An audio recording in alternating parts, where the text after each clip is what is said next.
Hello, Leapers! Welcome back to the Quantum Leap Podcast. I'm Albie. I'm here with Chris. Hey. And we are so lucky to have the writer and director of The Family Treasure. We have the writer Shakina, and we have the director Jude Weng. How are you both doing? So great. So happy to be here. Thanks for having us. We're so happy to have you. We have so many questions, but spoiler alert, we love this episode, so we might gush a little bit. A little bit. Just a little. If you don't get enough of it from me now, just listen to the podcast where Addison and I review the episode, and you can hear me gush anew. And great. I guess I'll start. Shakina, where did this idea come from, and how did it change from the inception to the final script? Wow, it changed so many times and it happened so quickly, and it came from nowhere. We just got back from the strike, and I had originally written another episode, which one day maybe I'll have the pleasure of talking to you about the musical episode of Quantum Leap. But unfortunately, we couldn't make a musical episode of Quantum Leap after the strike. We were just too pressed for time and money. And so we had to come up with a new idea for my episode. And I had already thrown a couple things at the wall. Nothing was really sticking, and we were on a really compressed timeline. And Martin and Dean came up to me, and they called me up, and they were like, "We just want to do like a Romancing the Stone type of story, and if you can figure out a way to put a non-binary character in there, like that'd be really sweet." And I was like, challenge accepted. And I had a bunch of sort of internal reference points for myself. From of course, Indiana Jones and Goonies, and also like Adventures in Babysitting, and just a sort of like vibe that I felt I wanted to capture. And it was so kind of cool. I really had to lean on the room for this one because we only had really a week to break the story and then a week to turn around the script. It was very fast. And so I just sort of came up with these random clues first and was like, okay, I don't know what the story is, but I know that there's like a turn for every season of Guadalupe's Flower. I know that Snakes Underground had the Shamrock Key. I'm sorry, I'm giving away spoilers already. But the clues became like sort of my first way in, and then I kind of built a mythology around it. And then kept asking if we could go different places and see different things. And I kept getting told, probably not, but write it and we'll see. And then it just got bigger and wilder, literally, And yeah, so that's kind of how it happened. But it went through a lot of quick rewrites and revisions, and it was really a team. Like Dean was all over the script with me. Judy Mukherjee, who's EP on the episode, was like incredible. And like at my side every time we were on set. So there were so many, and then we workshopped the script with Jude and the actors like live in the moment. So what came out, in the episode is like such a collaborative authorship, really, but I was so happy to be like the writer who got to helm it in that way. And when, Jude, when did you come on board in the process, and when did your collaboration start with Shakina? So as an episodic director, you get booked way in advance, and you also never know what episode is going to land in your hands. Mm-hmm. And Shakina, I hope it's okay that I tell everybody what the early title was, because when the early script came to me, the title was Bendiana Jones. I tried. Yeah, and I was like, yes, this is my jam. When we were chatting with Albie earlier, I'm the director of a feature film called Finding Ohana. Indiana Jones, the first one, is the first movie I ever saw in an American theater, because I'm an immigrant to this country. And I came as a young person, and, very typical of immigrants, their children do a lot of the work in the family business. So I didn't get to watch TV. I didn't get to see movies. I didn't go to summer camp. I didn't do normal things that kids in America get to do. And so Indiana Jones was the first American movie I ever saw, and it left such a huge impression on me that my thought was, the feeling this movie gave me, it gave me all the feels. That's the feeling I want to give viewers as a filmmaker and as a TV director. So when I got this episode, it was exactly fulfilling another childhood dream. it just checked so many boxes. It gave you all the feels. There was comedy, there was action, there was clues, there was huge set pieces. And God bless Shakina, because Shakina and I had so much fun working on this together. Yeah, the set piece part was like, so, I mean, yes to all that. Like, we knew that we wanted to make a classic. I'm a huge fan of Jude's Finding Ohana, and I had reached out to her as soon as I found out that she was directing the episode to kind of fangirl, and then say how excited I was to collab. But you know, we were able to make so many environments happen on such a tight timeline with an incredible art direction and set decoration team, and like the places we get to go, from the caves to the church, and then using the flood at Universal Studios is like so wild, like a total dream to get to you know, achieve that in an episode, and all in one episode. And yeah, it was very iconic. With the writer's strike and the actor strike, did the idea of Jude being involved in it out there and you just had to wait for it? That all happened post strike. Oh. My episode, my previous episode, got all the way to outline before the strike, and then when we came back, it was like kind of tossed, and we had to start from scratch. So that's why I was saying I wrote the episode in such a compressed timeline, and then Jude was matched with it already, I guess, to direct 210, or I'm not sure how that matchmaking works. I was supposed to be 209, but because it had to get thrown out, they moved me to 210 and moved up things, and that happens all the time in TV. And so it was just meant to be, you know, like, and the thing that wasn't, and this became the thing that it is. And yeah, very fortuitous. How do you take something that's like as big and adventurous of this episode, and it's so much like Indiana Jones, Goonies, where they have, you know, what, 8 months to film and you have 8 days? How do you do that? Oh my gosh. Shakina, do you want to start? You want me to start? Well, I can say from the writing point of view that, you know, thinking about having these environments be contained and paired with a clue and a story point, so that I could ultimately pare it down to like the essential information in the coolest places, and distill it in that way, so that I knew I had a string of clues, and if I could place each clue in a cool environment, then I would manage to, in like a 5-act structure in 42 minutes, not counting everything that has to happen in HQ, manage to get you all of the feels and the beats of a total treasure hunt. And so that's what I tried to do as a writer, was just like boom, boom, boom, boom, boom. You know, each act is a different set piece and has a different clue. And but then, yeah, how to do that in 8 days was, you know, part of Jude's masterful work. We understand, because we've spoken to some of the actors involved in this episode, that one of the most common things that Jude would say before the scenes was to goonie up. So I'd like to know, this is an episode that I liked so much because, like Jude, Indiana Jones is a touchstone for me. Raiders is a touchstone for me. And was it difficult for you to find a line where you were doing sort of a classic adventure type story, but still make it Quantum Leap, and also tell the story that you wanted to tell character wise? Because there was so much great character stuff in this, and it's almost seems like stuff that should not go with an action adventure treasure hunting story. So I'm just curious to know, because you had what, a day and a half to write the thing, Yeah. like where the character stuff came in with all this. And I know we'll probably discuss some of it when we're watching the show, but maybe in some broad strokes, how you juxtaposed both.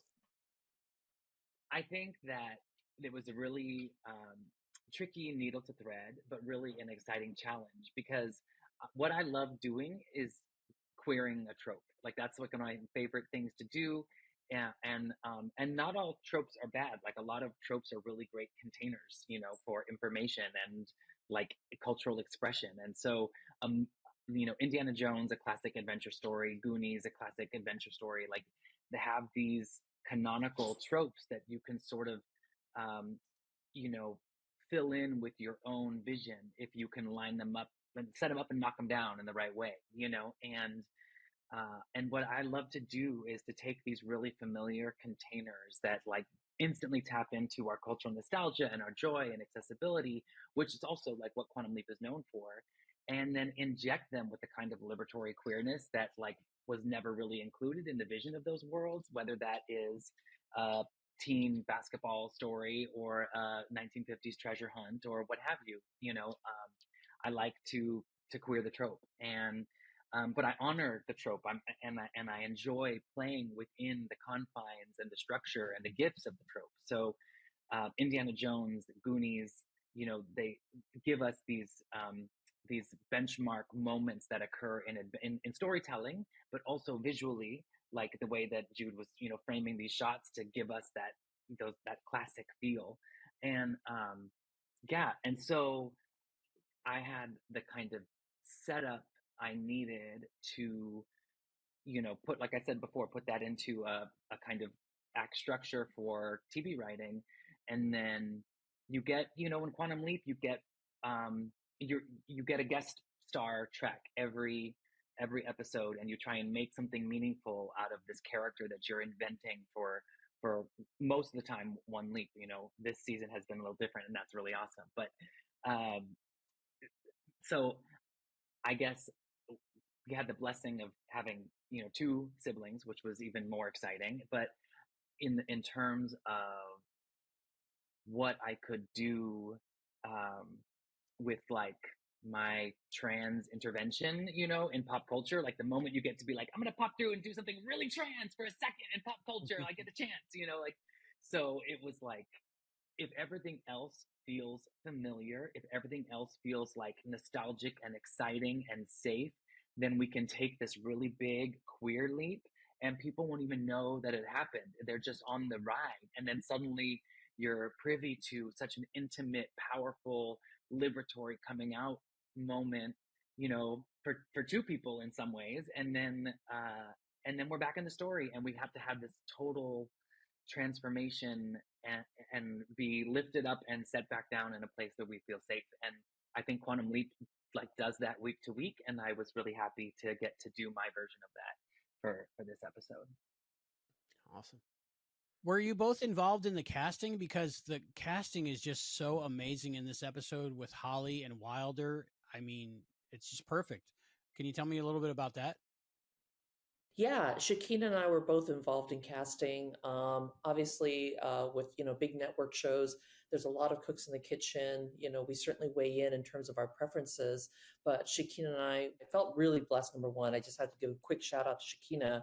Like Shakina and I were just always on the same page on so many things, creatively, tone, and then even right down to casting. We were just eye to eye on that. And so it was really clear from the get-go that Wilder just had a really wonderful energy and also absolutely gorgeous to boot.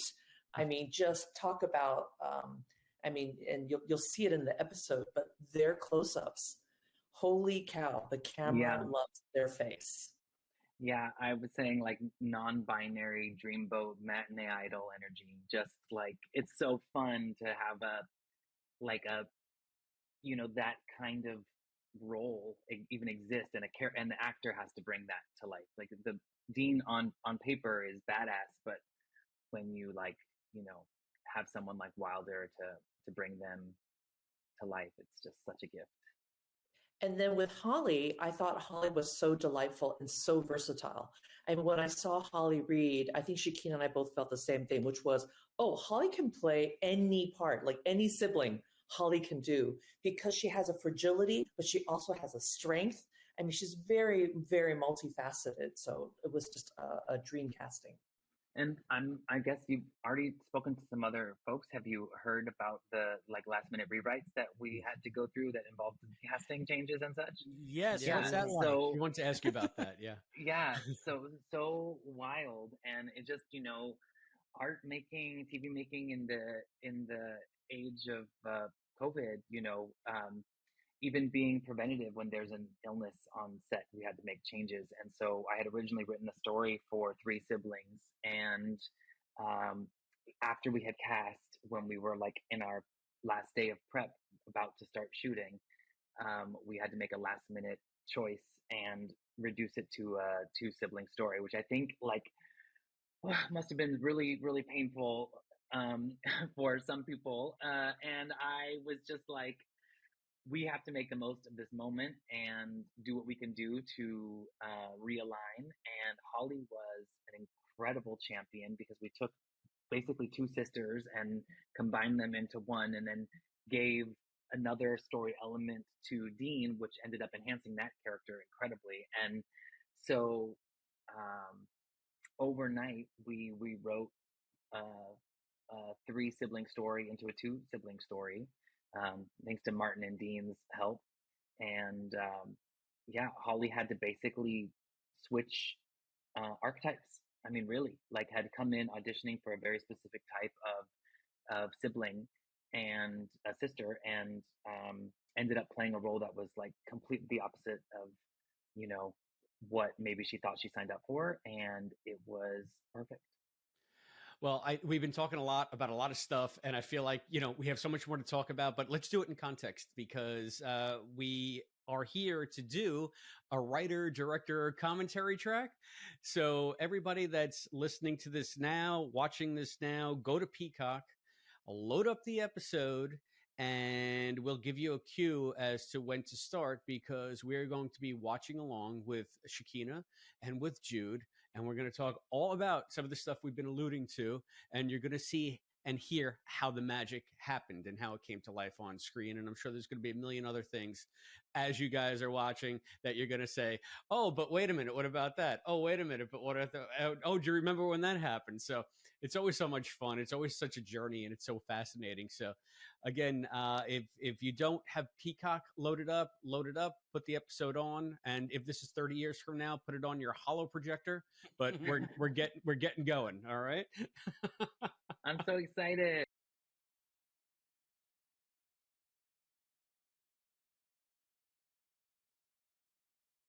If you are just joining us for the audio version of this commentary, I'm Albie here with Christopher from the Quantum Leap podcast, and we have the writer of this episode, The Family Treasure, Shakina, with us, and we have the director, Jude Weng, with us. Previously on. I have a question, Shakina. Was this you saying previously on Quantum Leap? No, but Who was it? I'd take that gig. Who was it? It wasn't Deborah, I don't think. I think it was Ray. Was it? No. Okay. I was curious about that because it was different. And we're into the episode, The Leap In. The pearl earrings. Yeah. Your first clue. Luckily, Ray has pierced ears, so he doesn't have to wear clip-ons. What is the decision when writing the story, who Ben is going to leap into?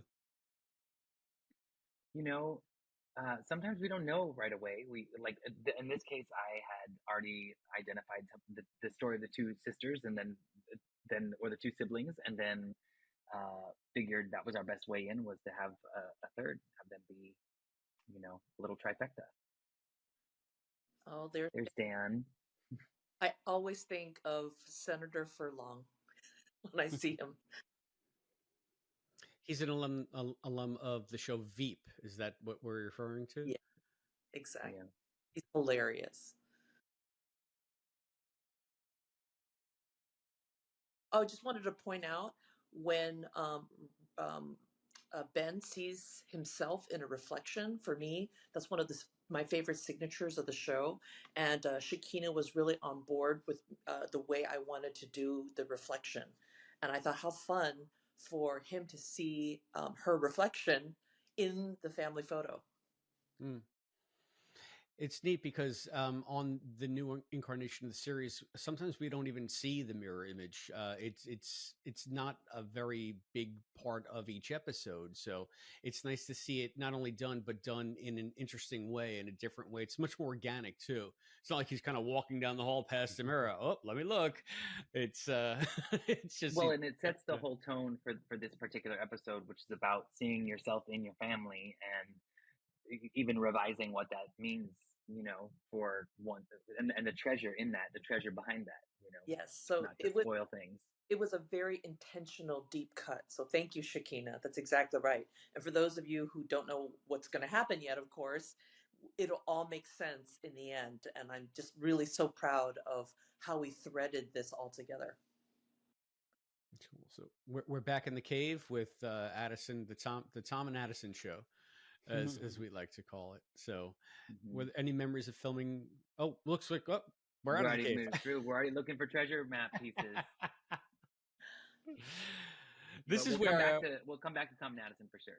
Yeah, but once I saw this segment, I was on board like completely. I'm just like, here, take my money. We have a treasure map. We have adventure on the offing. Can you guys talk about just the excitement that came to this scene?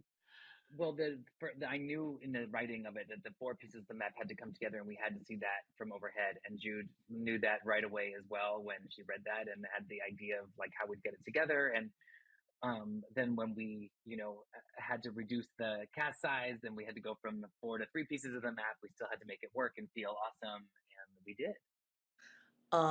We actually used the term, hey gang, let's goonie up, because it was just such an iconic way to do cinematic groupings, looking at treasure maps, looking at clues. We know we'd be doing that quite a bit in this episode, and very organically we would just say to the cast, hey, okay gang, let's goonie up, and everybody always knew what that meant. It was doing a naturally close cluster.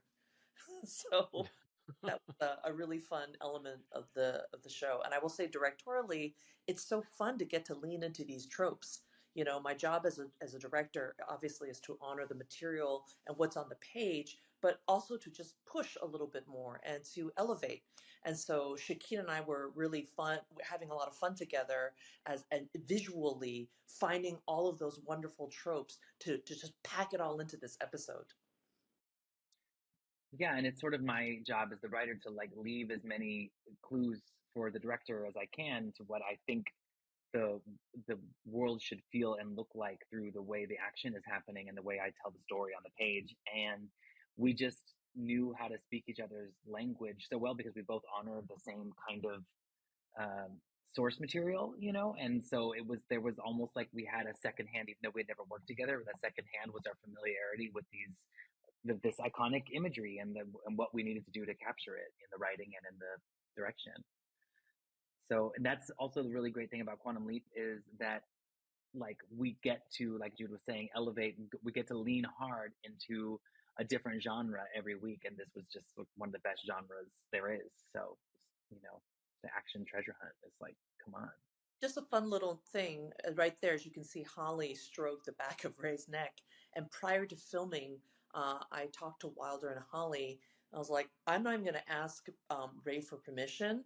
Treat Ray like your little sister. So, wiping dirt off of their face, touching a knee, tapping him on the arm. Like, don't think of him as this, new person, even though obviously you're looking at this man with pearl earrings and a sweater set. Like, this is your little sister. And the two of them fully understood the assignment. And I would say throughout the episode, there's all these wonderful, intimate touches. The way they touch Ray really feels like a little sibling. The way they actually even ad-lib some nicknames that they came up with. You'll see and hear it throughout. And I love that they really took that note of familiarity. And this scene, of course, the town Dos Estrellas that we created, like that iconic shot of the bus wipe, and then like boom, we're there in Mexico. It's a great shot. This was all shot on the back lot? No, this was actually shot in the Santa Clarita Mountains. I guess just about like an hour north of LA. Maybe not even. We used 2 different movie ranches out in the mountains. I can't remember the names of them right now. The Blue Cloud Movie Ranch, and do you remember the other one, Jude? I'm blanking on the name of this one, but inspired by you, we did a really beautiful land acknowledgement here, and Shakina did some amazing research. Will you share with our audience? Yeah, I wanted to talk about that. Yeah, these movie ranches are actually built on the land of the Fernandeño Tatavian Nation, which is an indigenous community that was like native to the LA basin. And actually, you'll see in this episode that there's a lot of storytelling around the control of water in colonialism, water and ritual and life and money and all the sort of deep-seated things that were happening at the time the church came and the conquest of Mexico. It's all alluded to in sort of a fantastic way, but actually the place that we shot was on land that was sort of like where the water was dispossessed from the community and from the indigenous people and routed toward like the LA city. So it's just an interesting allegory that we sort of ended up shooting on land that had the same history of human and cultural and ecological exploitation that the story was trying to point toward in a sort of fantastic way. And so we acknowledged that through ceremony when we shot there, to sort of say that we understand that we are guests on this land and telling a story, using the land in honor to tell a story that hopefully will create more acknowledgement of how we can live together and restore balance between natural resources and human participation on the landscape. Basically. Love it. So I sorry if I was a little long-winded on that. No, it's fine. Missed a lot of information. Having Alice back in this episode. Rachel. Yeah, she's so great. So happy to get to work with her. She's so great. So is this a set now, or is this still in that same location at that ranch? This is still on the ranch, and actually these tourist brochures are inspired by this town Tlapajawa de Leon in Michoacan that has like a gold mine that was an abandoned gold mine after a big disaster. Woo. Sorry, Shakina. Oh, that's us. That's us. I still get excited. I don't know about you, but I still get excited when I see my name on screen. It's wild. It is a trip.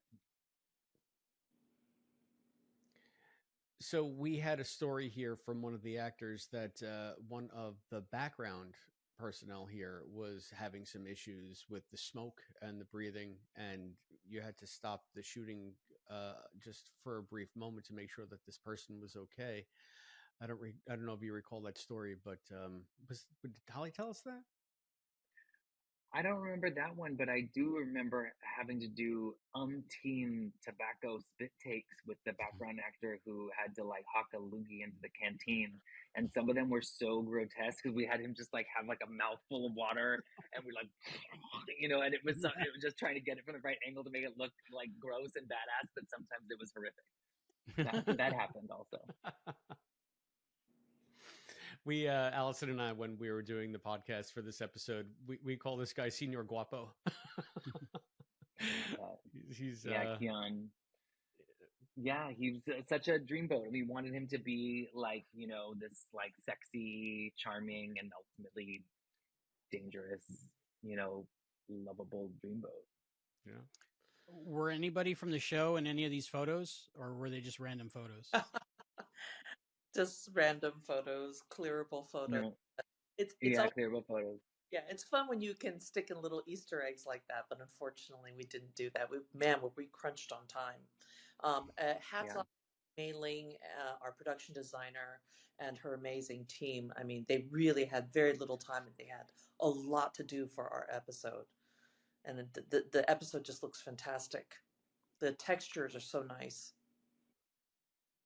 And also big hats off to our DP, Alicia Robbins, who just was so, she and I had lengthy conversations about color palette and just the arc of our color grading. Like we really wanted to give every set piece its own color palette. And so we were very mindful about what each set would look like. And I just feel like she did such an amazing job. When this shot first showed up on screen, I said, "Is that Dean? I'm sorry. Is that Don? Is that Don Baldessari?" Looks very much like Don in that funny shot in mirror image. That's funny. Yeah, it is a really beautiful moment, though. It's like the first moment that we get the sense that there is like really the spirit of this dad that unites them, because we just see them sort of bickering at a funeral before them, and that sort of sets the tone for for the quest. Is it difficult to have a story beat where the satchel is unattended and the audience knows it's unattended, but the characters don't? The thing is that sometimes what becomes delightful as an audience member is the inevitability of a discovery. And so even if you're ahead a little bit, that there's going to be something juicy when that character realizes that thing. So you can't take advantage of that too much, because then the audience is always one step ahead of you. But sometimes if it's like a inconsequential thing that you need to get the story going, everyone knows it's going, so just get it going. Well said, Shakina. 100%. This episode is just full of so many beautiful people. Yeah, this is a very handsome episode. I like this bit. I don't recall if we had ever established that Ben had a photographic or eidetic memory before this, but you worked it in so organically. Just not. The finishing school thing was pretty funny. Thank you. Yeah. And this thing of these old school tourist brochures for these crumbling towns, it's so real. They really do exist, and I wanted to kind of have fun with taking what the remnants of some sort of failed attempt at creating an economy might have been for that town, and actually show where the real treasure is. The Jen and Ian show, love it. I want more of it. Yeah, they're so great. Yeah, they're wonderful together. They're so great to work with. They're so much fun. They are just game for anything. They make every scene enjoyable. You could write them something so mundane and they would give it sass and flair and charisma. It's so it's so great to write for their characters. When you were crafting this episode, I'm sure that the return of the quantum chip plot may have been somewhere off in the wings in the writer's room. How were you charged with incorporating that aspect of the story? And we can talk about that, but I love this. Just so you know, this is so evocative to me of Raiders. This is amazing. Of course. Of course. All Jude. So, I mean, we'll see later when Gideon shows up as well. But yeah, I wanted. I got a few mandates. They kind of, when we put it all together in the writer's room, sort of the main season plot points kind of fall where they may. And I was, like I said, I was originally writing 209, so I was tasked with different arc moments. And then when we had to shift things around, came back from the strike, we were sort of completely reworking the back half of the season. So I just knew that I'd get to introduce Gideon, and that was going to be a lot of fun. And I also knew I'd going to get this Doc Brown letter, and that was really something that I had been working on in my episode before the strike. So I was really excited that it got to stay. And and the quantum, and sort of the Ian at risk was just a candle I knew we'd be burning. But I didn't, sometimes you just you get the ingredients and you got to make the cake. It's cool. Is this the same well from this shot? Sort of Magic. Jude, we built a well just for that shot. Yes, because it's just such a beautiful shot, and it helps sell also the stakes and the danger of where they're going. Because if you can't be in looking up, all you're ever seeing is just them looking down. And I felt like, oh no, you got to get in there. Visually, you want to be with them, discovering, oh yes, this is where we're going next. And I really love this particular shot too. We did a fun little steady cam move with them, and then we rotated around them and did this fun mini oneer. Also, just to sell the energy and the danger and the stakes of the place.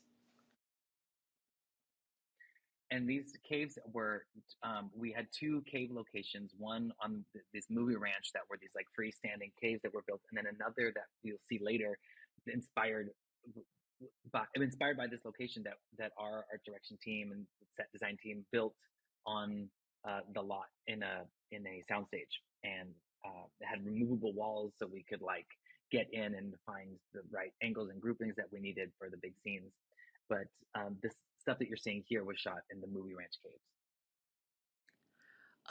One of my favorite moments is coming up. It's so silly, but I think it's also so fun. Oh yeah, definitely.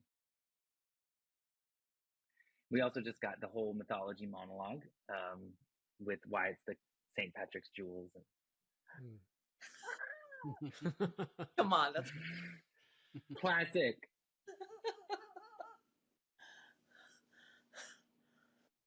Oh, that's so fun. So good.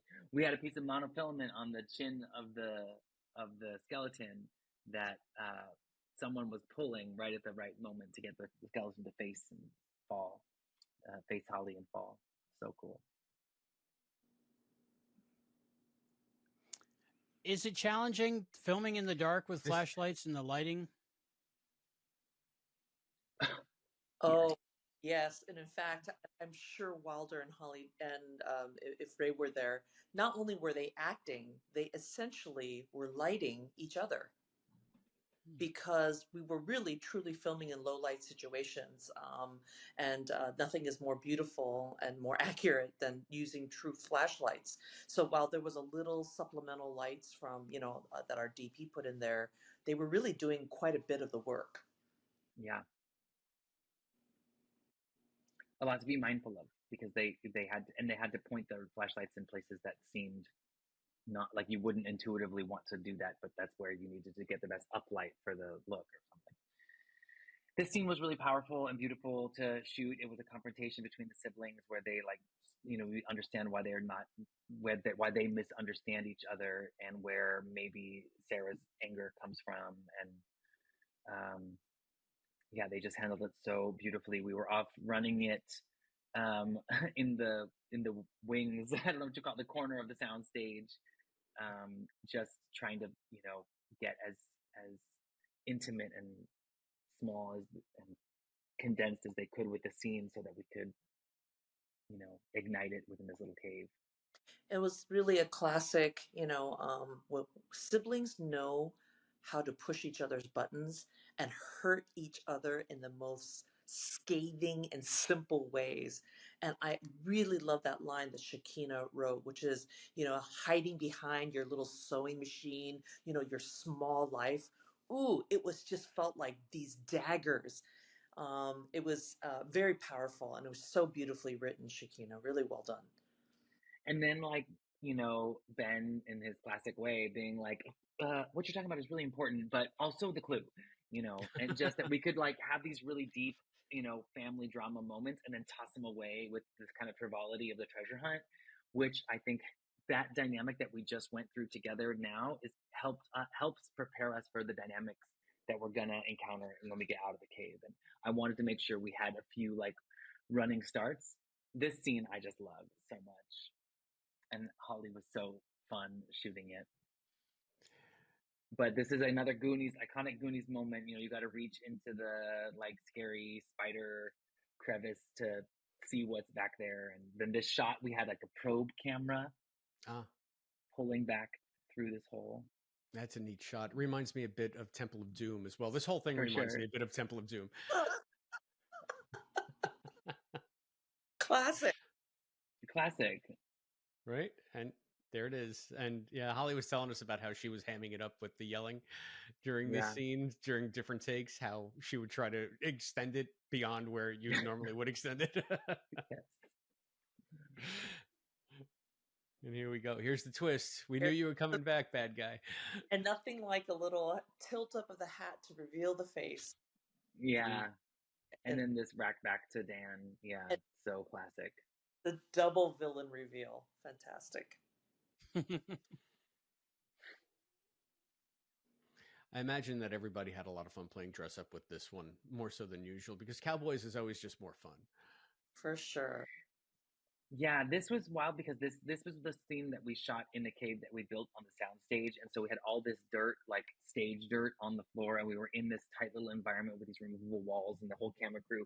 So it was sort of like you kind of wanted to get in and out of that little space as quick as you could between takes, but they were so game to get dirty and rustle and tussle and just dive for it in these scenes, and this, what's coming up next. They were so game. And of course, when you have an actor like Dan Bacadol, you want to let him, he's a Ferrari, let him out of the garage, right? So, with Shakina's permission and the showrunner's permission, we definitely invited him to do some ad libs. And oh my gosh, his ad libs were just killing us. This was a lot of this was handheld in the cave sets, and poor camera guys had to try so hard to not chuckle because otherwise they'd be moving the camera.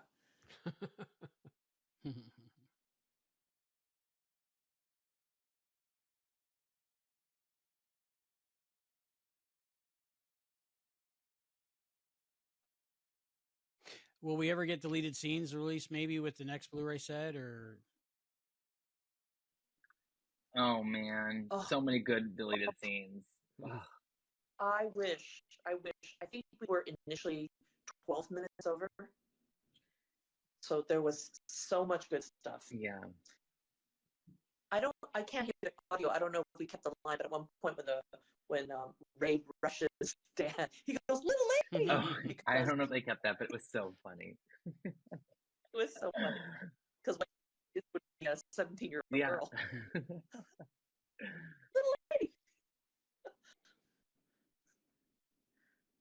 So we have the tussle and the cave, and what I like, Shakina, is that these guys have now served their purpose. Yeah, we got them.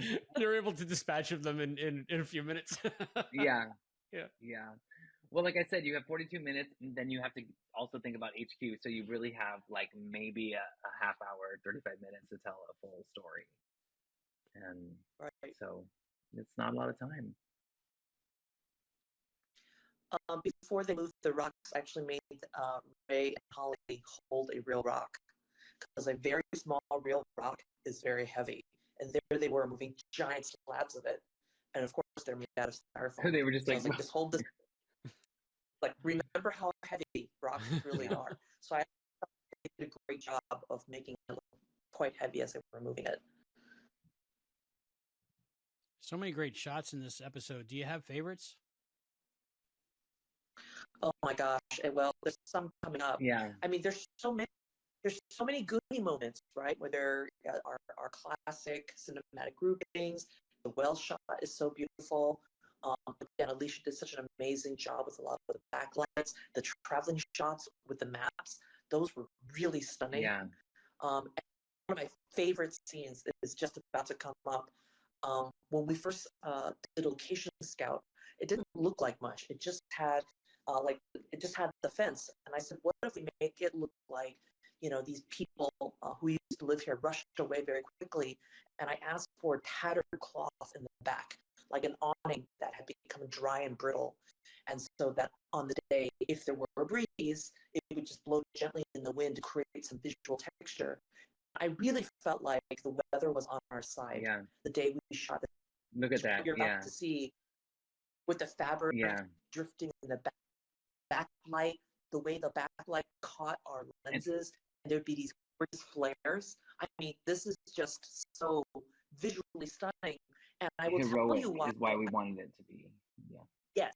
When Shakina said to me, I want Dean's binary reveal to be heroic, I just did everything I could to make sure that this moment felt and looked, as grand as it deserved to be, because Dean was doing something very brave and revealing to their sibling, who their true selves were. It's just so beautiful, and I really wanted to honor that visually. Yeah, it was so perfectly, executed, from the acting and to the, direction, and like just the reclamation of this moment, which we've seen in cinema before as being sort of a gotcha, exposed, shameful reveal. And this is really a coming out story about inviting someone in to experience the wholeness of you, someone that you love, to see you, how you want to see yourself and how you want to be seen. And I just thought it was handled so beautifully. The camera crew were weeping behind their cameras. I mean, it was like everyone was so in it, and just, surrounding Wilder with like love, while we shot that scene. And then they look so fucking badass. Oh my God. So badass. just wanted to give like the trans mask non-binary kids that hero that they never get to see, like let them be the hero. And sometimes you got to see it to know it's possible, and we did that. Like Quantum Leap did that. Like it's been like now we have a trans mask non-binary badass young treasure hunter hero. Boom. A role model for all the youngins. So it was also really important to me to see and how we captured Ian's watching it and their reaction to this moment, because they feel so seen, right? Having their friend Ben express this beautiful concept of they them in such a perfect and succinct and resonant way. And I felt like cutting back to Ian's expression said everything. Yeah. We got to do that in 112 and let them play, where Ian got to, watch and then eventually participate in Gia's story. And so it was really important to me that this really be, this act of Dean's to be exposing and coming out to their sibling also serve a function to like cement the relationship that Ben and Ian have, and that accompliceship, that we saw Ben step into last season, and now acting on his own, not needing Ian to guide him through it, but really knowing what to do. So powerful. Yeah. And I love the fact that this is an amazing moment for Wilder's character, for Dean, but then you're able to get much more traction out of Holly's story, out of Sarah's story here. Exactly. Right. Yeah. It was so perfect. You get a double whammy, and it doesn't. I don't think it feels like too much. It's sort of like an outburst, and then a confessional, and it's funny, and then suddenly it's heavy again. But one of the things that I really wanted to show was that there's that our grievances are shared, are like from cis women and trans folks, like our grief, like we need each other as siblings in liberation, and so we get this from this intimate family story of siblings where we have a cis woman who's experiencing some kind of domestic problem at home and that's clearly suffering beneath the patriarchy in her own personal way.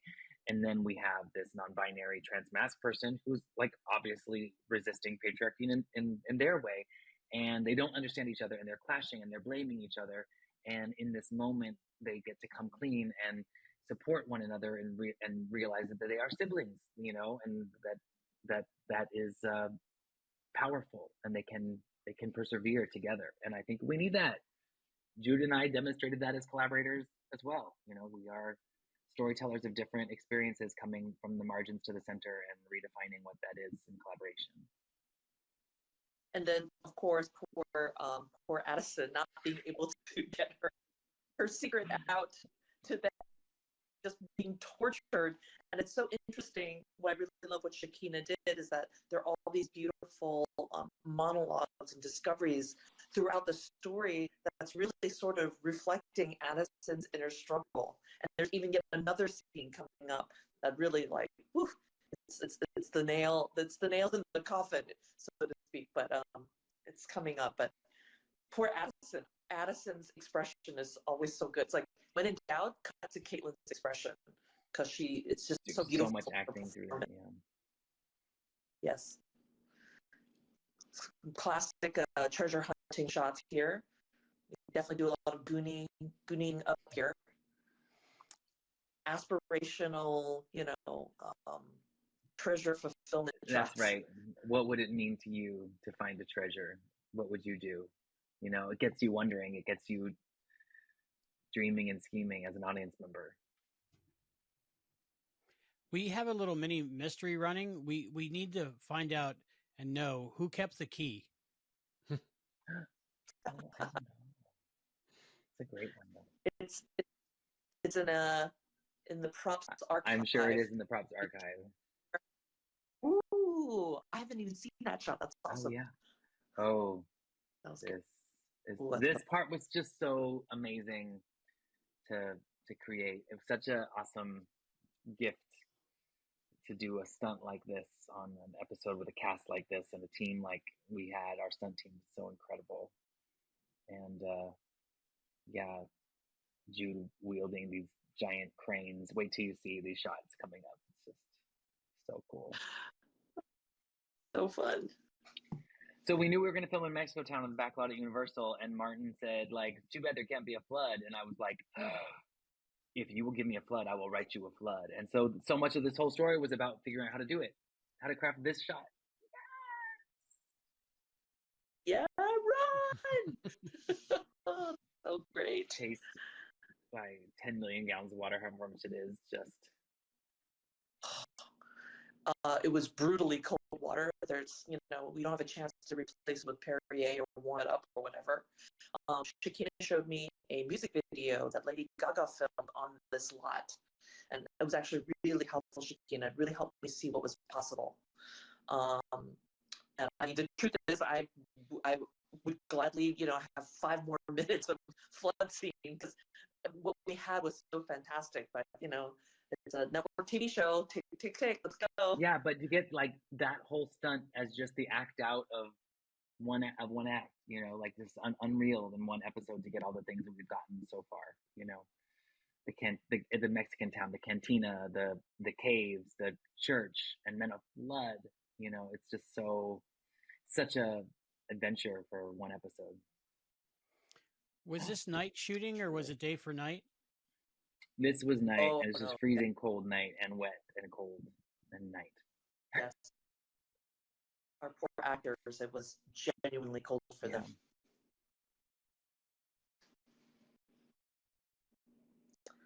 And then more red herrings. Shakina, you just kept them coming. I know. It wasn't done yet. Empty treasure box, and then this beautiful letter.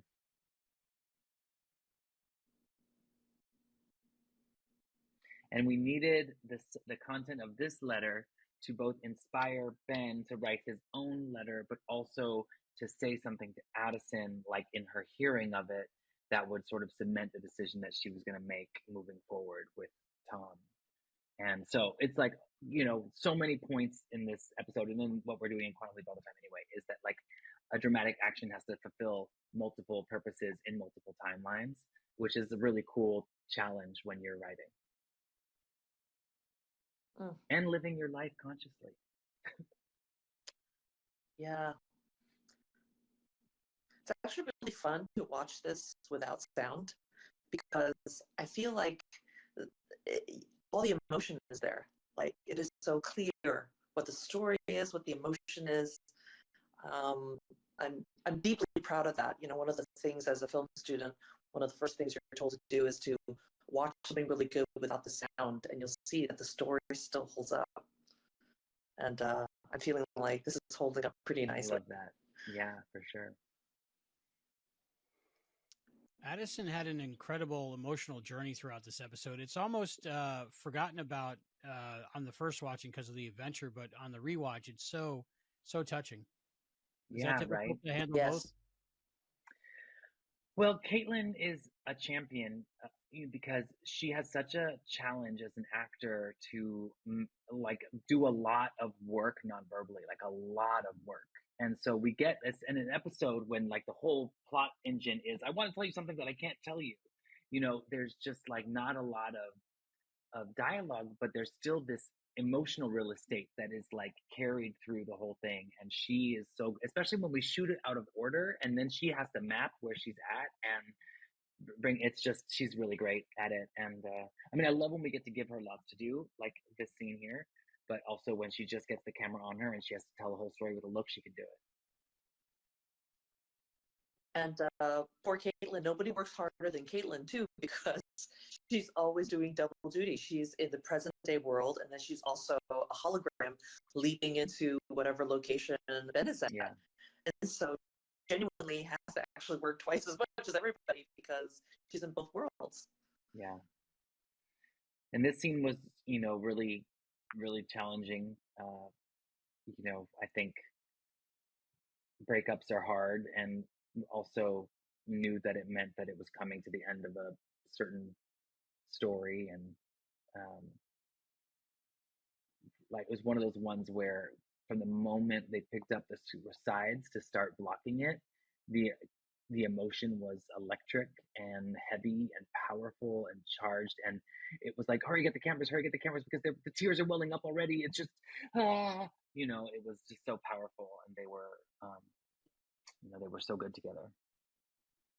Well, this was also the last scene that we filmed of that particular day, and sure enough, when the actors, as professionals, they know that the scene is coming. It's a big heavy scene like this. They've been brewing all day too. So talk about horses that they go. They were locked and loaded. They were so amazing, and hats off to Peter Godoy for just really bringing it in the scene. It's really I imagine for fans who are desperate for Addison and Ben to get back together, they're like, "Bye, Tom," but you still feel for Tom. Yeah, no, for sure. No, it was brutal. And then this, like I said lovingly before, the Doc Brown letter. This is like the device that we were like, agonizing for a season and a half. Like, would we be able to do something like this? How would it work if we did something like this? So it was really cool to like do it. Commit to changing time in this episode, and commit to intervening in a way that is like out of alignment with the mission, perhaps. And such a beautiful risk. And then the fact that she says you're just like Dad, because it's so mysterious and bizarre and like doesn't really make sense to her. It's like it really worked. Well, we'll find out if it worked. I love that "Who's Hannah" beat. That was nice. Yeah. And then you think the episode's wrapping up, and then all of a sudden you have another ending, and it's amazing, like a boom, boom, boom. Yeah, wish fulfillment, right? Actually, 2 more endings after this one. Yeah. Okay, it's true. It keeps going. But this Jewel moment, tell me about that. What I love about it too is you see this picture of Dean in a way that they don't identify, and Ben asks, "Can we take this down?" And they say, "With pleasure." And so it's been behind this photo of them that they've been trying to kind of get rid of for a long time. And then look what's behind it is this beautiful treasure. And this shot, so magical, so Goonies, so joyful. The pearls just dripping. The pearls nod to Goonies too, by the way. Yeah, for sure.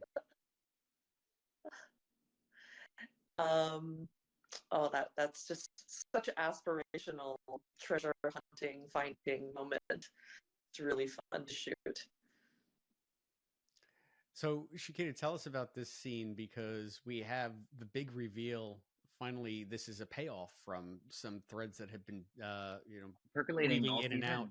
Yeah. Yeah. I mean, we've been waiting to find out when the axe is going to fall for Ian. And we've been waiting to find out who our big bad is of the season. And then we get this like really iconic shot that Jude put together this with the feet and the jacket and the watch, so specific and intimidating. And there he is, Gideon Ridge, our nemesis, our big bad. And we'll get to see what happens the next couple episodes throughout the rest of the season with this new threat to Quantum Leap. Such a great actor. Been in so many things. James Freen, he's Sarek in Star Trek. Yeah, Star Trek. Yeah, that was my first thought. Star Trek. It's always our first thought. How old is Gideon? May I ask that? How old is Gideon? Do we have an age on him?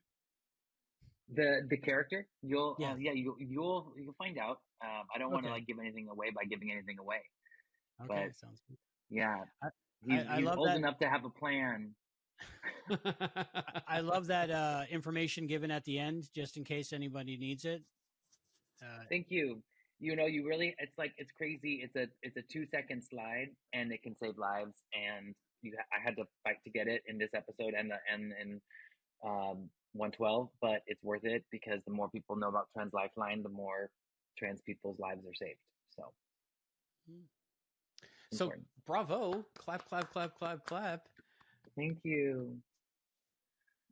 It was such a dream to get to work with Jude on this episode. I will say it publicly till the end of time. It was such an awesome collaboration, and I couldn't imagine a more perfect pairing and a more visionary, like just the fact that Jude, that you had the visionary foundation and the like skill to execute it on our limited timeline and budget. I mean, both things are incredible, and you just pulled off something miraculous, and it was so awesome to witness. Yeah. And as the director, you never know what episode you get handed. So not only was this really amazing, but I got to work with Shakina, and Shakina, you're going to be a friend for life. And you don't always feel that way when you work from show to show, but on the show, for sure, there are the whip stitches. There's a group of women inspired by Genevieve, our wardrobe designer. She was doing a presentation on what the outfits would be and all this beautiful silhouettes for each of our characters. And she talked about whip stitching for some of Dean's clothing. And we thought, oh, whip stitches, that's such a cool name. And we decided that was the name for our group of really empowering women that was behind, a lot of them that were behind this episode. So Alicia Robbins, our DP, Maria Mancia, our AD, and Adrita, and of course, Shakina, myself. It was just a really great group of women. Amazing. Yeah, the whip stitches. I would just say, an episode like this is just a cinematic dream come true for a director, because I'm encouraged to lean into that action adventure comedy genre and treasure hunting genre. And so I really feel like we checked a lot of boxes for this episode. I'm so proud of it. And I just want to say that every episode of Quantum Leap is a challenge and a gift as a writer, because we have to create a genre specific world, unique to the circumstances of our show. But this was such a tall order and such an exciting opportunity, and I'm so glad I got to queer the trope of the treasure hunt. Well, you did a spectacular job, both of you, for everything that you were trying to evoke and all the messaging that you were trying to get across. It comes across in spades. I'm going to gush a little bit. This episode made me cry both times I watched it before you just watched it for the third time. And I feel like it's an all-timer for Quantum Leap. I absolutely adore it. So, Awesome. Jude, Shakina, thank you so much for your insight into everything that went into making this episode. We really do appreciate it. Thanks, Chris. Thanks, Thank Albie. you so much. Yeah. Thanks for having us.